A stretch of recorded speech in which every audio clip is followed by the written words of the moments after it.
Assalamualaikum warahmatullahi wabarakatuh. Izin Bu, izin rekan, terima kasih atas kesempatannya. Di sini kami dari kelompok 9 akan mempresentasikan hasil kerja kelompok kami yang berjudul Desain atas Produk dan Jasa. Namun sebelumnya saya akan memperkenalkan diri. Perkenalkan, nama saya Ode Muhammad Idham Jamal. Pada kesempatan ini saya akan menjelaskan tentang pengertian desain produk dan jasa, faktor-faktor utama dalam strategi desain, dan yang ketiga aktivitas-aktivitas desain produk dan jasa. Yang pertama, pengertian desain produk dan jasa. Desain produk adalah proses menciptakan produk baru yang akan dijual oleh perusahaan untuk pelanggannya. Sebuah konsep yang sangat luas, pada dasarnya generasi dan pengembangan ide-ide yang efektif dan efisien melalui proses yang mengarah ke produk-produk baru. Kemudian desain jasa. Desain jasa merupakan tantangan karena umumnya mempunyai karakteristik yang unik. Satu alasan kenapa produktivitas dalam jasa begitu rendah adalah karena baik desain dan pengataran produk jasa memasukkan adanya interaksi pelanggan. Pelanggan dapat berpartisipasi dalam desain jasa. Sebagian besar biaya dan kualitas sebuah jasa ditetapkan pada tahap desain dan sejumlah teknik dapat mengurangi biaya dan meningkatkan produk. Selanjutnya yaitu faktor-faktor utama dalam strategi desain. Dalam mendesain produk ataupun jasa, dibutuhkan strategi desain yang memerlukan beberapa faktor dalam memenuhi strategi tersebut. Seperti yang pertama, biaya. Biaya atau sering disebut modal diperlukan untuk membuat strategi desain. Tanpa adanya biaya yang cukup, maka strategi desain yang harus dilakukan akan lebih sulit dan tidak menjamin tingkat keberhasilannya. Kedua, mutu. Mutu yang dimaksud adalah kemampuan yang dimiliki suatu produk untuk memuaskan kebutuhan atau tuntutan pelanggan. Yang ketiga, time to market. Lama waktu yang dibutuhkan dalam proses pengembangan produk dari ide produk sampai ke produk jadi. Produk dirancang sampai diterima oleh customer atau juga sering disebut time to market. Yang keempat, kepuasan konsumen. Desain produk yang dibuat harus bisa memenuhi kebutuhan atau keinginan konsumen. Kepuasan konsumen merupakan hal penting bagi produsen, karena dengan adanya konsumen, hasil produksinya akan terus dan akan digunakan. Kemudian, yang kelima yaitu keunggulan kompetitif. Keunggulan kompetitif adalah kemampuan perusahaan untuk memformulasi strategi pencapaian peluang profit melalui maksimasi penerima dari investasi yang telah ada. Aktivitas-aktivitas desain produk dan jasa.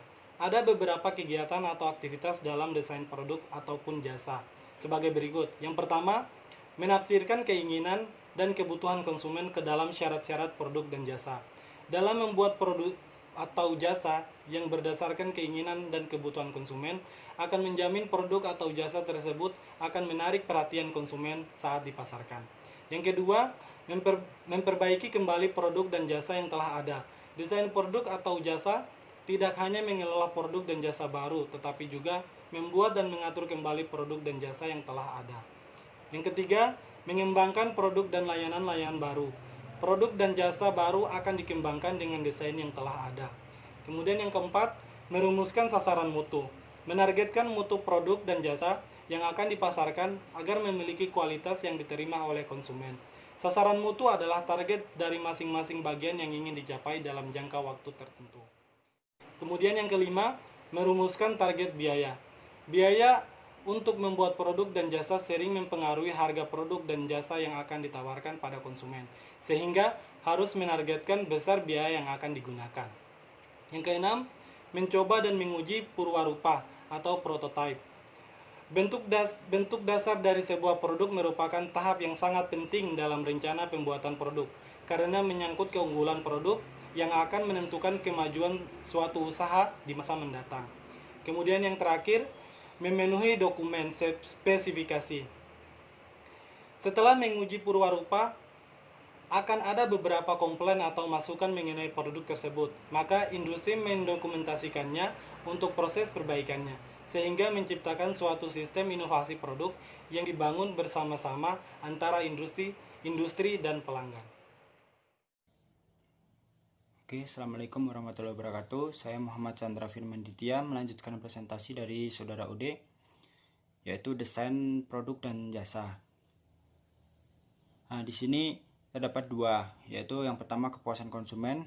Konsumen yang merasa puas dengan pelayanan ataupun jasa yang digunakan cenderung akan kembali lagi menggunakan produk ataupun jasa yang sebelumnya digunakan. Nah, hal itu dapat membuat perusahaan menjadi memiliki keuntungan bahwa konsumen itu menjadikan perusahaan itu sebagai hal yang utama untuk menggunakan produk ataupun jasanya. Yang kedua, dalam tujuan utama itu di kepuasan konsumen terdapat beberapa faktor. Yang pertama yaitu kualitas produk. Konsumen akan merasa puas bila hasil dari produk ataupun jasa mereka menunjukkan bahwa produk tersebut ataupun jasa tersebut memiliki kegunaan yang baik ataupun kualitas yang baik. Kemudian kualitas pelayanan.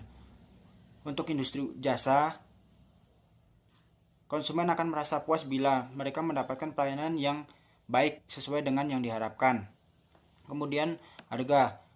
Produk ataupun jasa yang memiliki harga yang standar ataupun harga yang bisa dijangkau oleh konsumen dan memiliki kualitas yang baik, maka konsumen tersebut akan memilih produk ataupun jasa tersebut.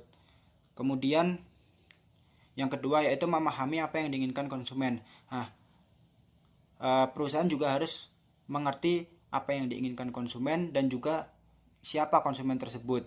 Nah, agar dapat memahami konsumen, maka harus mengerti apa yang dibutuhkan konsumen tersebut. Nah, pengertian konsumen sendiri itu individu atau dan rumah tangga yang membeli atau menggunakan jasa, barang ataupun jasa untuk dikonsumsi pribadi. Kemudian ada faktor-faktor yang mempengaruhi perilaku konsumen. Ada yang mempengaruhi perilaku konsumen ataupun yang diinginkan oleh konsumen. Yang pertama, pengaruh psikologis. Nah, di pengaruh psikologis ini dibagi menjadi dua, motivasi dan persepsi. Motivasi sendiri itu kebutuhan yang mendesak untuk mengarahkan seseorang untuk mencari kepuasan dari kebutuhan. Kebutuhan itu yang meliputi yang penting hingga yang tidak mendesak. Yang kedua, persepsi. Persepsi itu proses di mana seseorang memilih atau mengorganisasikan dan menerjemahkan informasi untuk membentuk sebuah gambaran yang berarti. Yang kedua itu faktor pribadi. Nah, faktor pribadi ini dibagi menjadi dua, yaitu situasi ekonomi dan gaya hidup. Nah, dalam situasi ekonomi ini produk ataupun jasa yang digunakan itu sesuai dengan perekonomian yang dimiliki seorang konsumen. Contohnya jam Rolex yang harganya tinggi, dia hanya bisa dibeli oleh masyarakat yang menengah ke atas. Kemudian gaya hidup. Gaya hidup itu pola kehidupan seseorang yang diekspresikan dalam aktivitasnya atau ketertarikan dalam berbagai produk ataupun jasa yang digunakan. Kemudian pengaruh sosial. Pengaruh sosial dibagi dua, grup dan keluarga. Grup di sini sikap dan perilaku seseorang dipengaruhi oleh banyak grup dari yang terkecil hingga yang terbesar. Yang selanjutnya keluarga. Keluarga itu memberikan pengaruh yang besar dalam perilaku pembelian ataupun pembelian produk ataupun jasa yang digunakan. Yang keempat yaitu faktor yang keempat, pengaruh budaya. Pengaruh budaya dibagi dua, subkultur dan kelas sosial. Nah, di bagian subkultur ini orang yang berbagi sistem nilai berdasarkan persamaan pengalaman hidup dan keadaan. Contohnya kebangsaan, seperti kebangsaan, agama, dan daerah.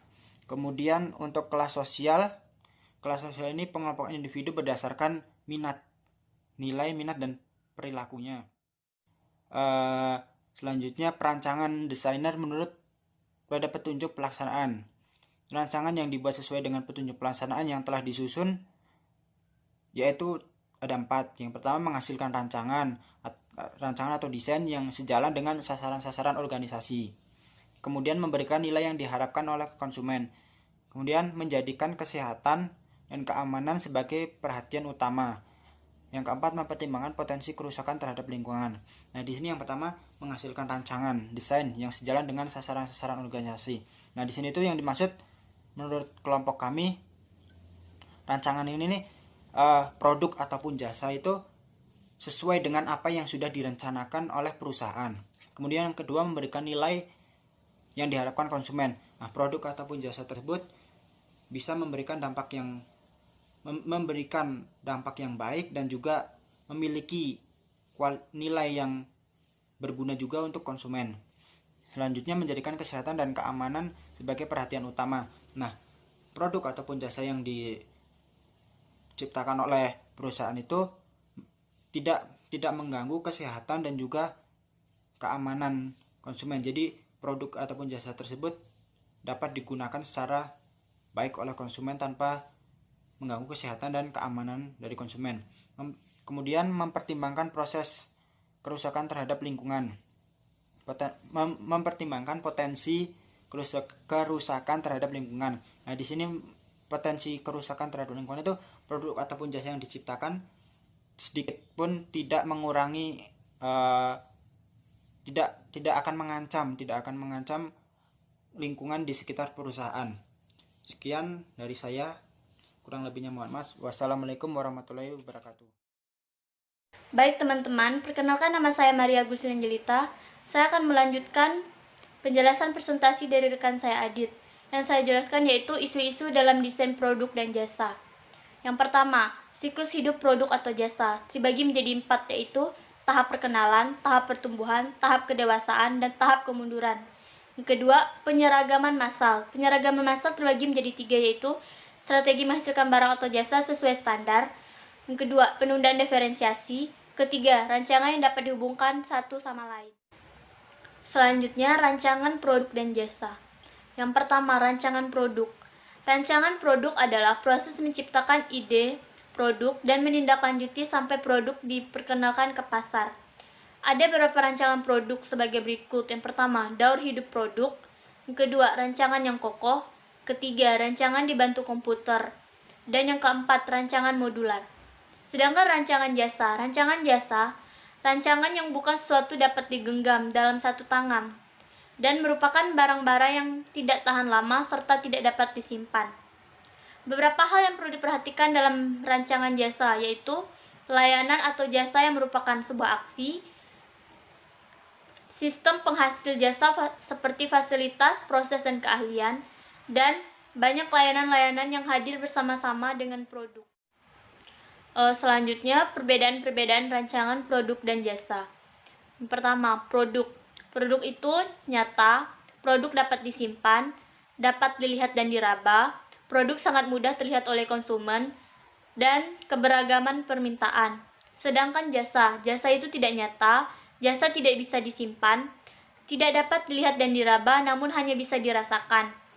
Dan jasa dapat dirasakan atau dinikmati pada saat yang sama.